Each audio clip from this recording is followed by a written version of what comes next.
Long ago, before the roads were tarred and before the moon learned to hide behind clouds, there lived a king called Obadiah, ruler of the great land of Acuren. He wore gold on his head, but his heart was harder than stone. King Obadiah loved power more than people.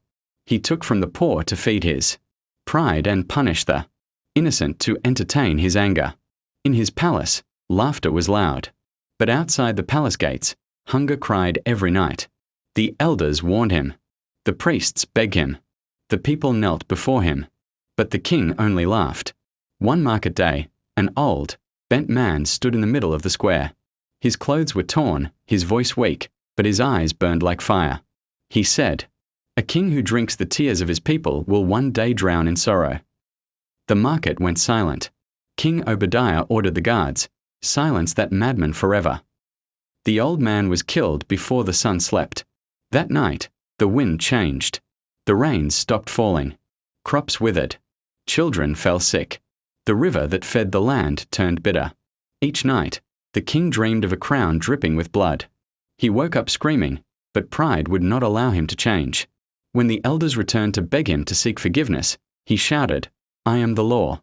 I am the gods." At that moment, thunder struck the palace ground, splitting the earth before the throne.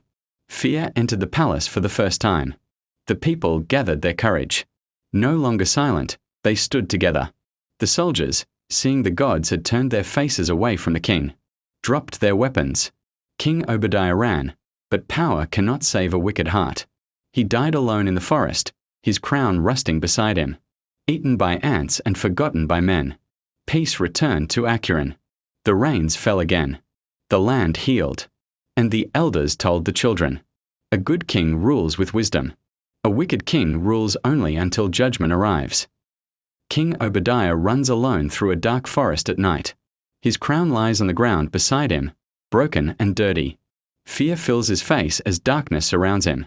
The kingdom of Acuren after the fall, green fields, flowing rivers, children playing, elders smiling. The sky is bright and calm, symbolizing justice and healing. An elder sits under a tree at night, telling children a story by firelight.